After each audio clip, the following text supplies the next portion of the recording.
जब अंधेरा घना हो और चारों तरफ बेड़िया हो, तब एक नाम की गूंज इतिहास बदल देती है। यह कथा है गोस्वामी तुलसीदास जी की और उस 40 चौपाइयाँ की जिन्होंने साक्षात हनुमान जी को प्रकट कर दिया। साल 1600 दिल्ली का मुगल दरबार, एक तरफ दुनिया का सबसे ताकतवर शहंशाह अकबर और दूसरी तरफ एक निहत्था संत गोस्वामी तुलसीदास।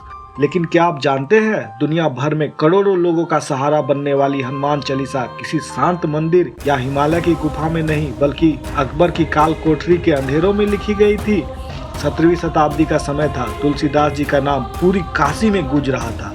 लोग कहते थे इनके शब्दों में साक्षात राम बसते हैं। यह बात मुगल बादशाह के कानों तक पहुंची तो उसने तुलसीदास जी को दरबार में बुलाया। अकबर ने एक सख्त आवाज में कहा, तुलसी, सुना है तुम बहुत बड़े भक्त हो, तो दिखाओ, कोई चमत्कार दिखाओ, राम को प्रकट करो, तभी मानूंगा। तुलसीदास जी ने शांत लेकिन दृढ़ आवाज में जवाब दिया, चमत्कार केवल प्रभु श्री राम करते हैं, मैं तो बस उनका एक साधारण सेवक हूँ, मैं कोई जादूगर नहीं जो चमत्कार दिखाऊं। इस जवाब से शहंशाह अकबर का पारा चढ़ गया। अकबर ने तुरंत हुक्म सुनाया, इस संत को काल कोठरी में डाल दो, जब तक यह चमत्कार नहीं दिखाएगा इसे रिहा न किया जाए। लोहे के भारी दरवाजे बंद हो गए।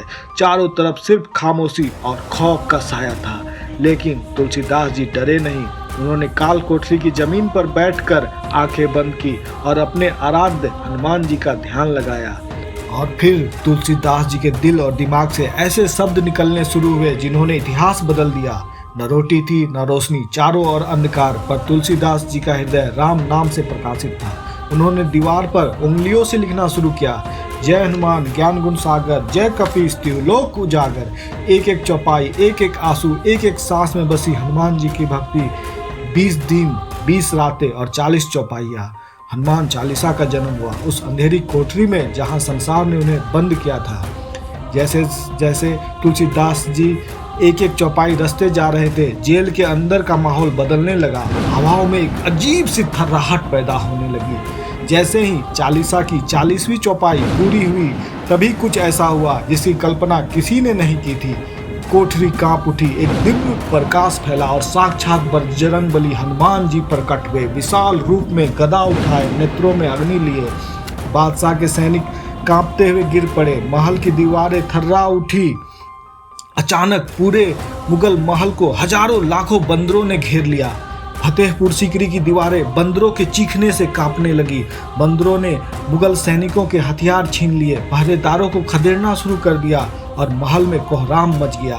सिपाही चिल्लाने लगे, हुजूर, यह किसी साधारण इंसान का काम नहीं है।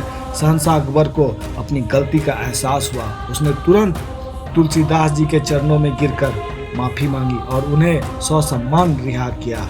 इस तरह एक कैदी संत की भक्ति ने मुगल साम्राज्य की नींव हिला दी और जन्म हुआ हनुमान चालीसा का, जो आज भी हर संकट को हरने की ताकत रखती है। अगर आप भी बजरंगबली के भक्त हैं तो कमेंट में लिखिए जय श्री राम और जय हनुमान। वीडियो को लाइक करें और ऐसे ही भक्ति रहस्यों को जानने के लिए चैनल को सब्सक्राइब करें।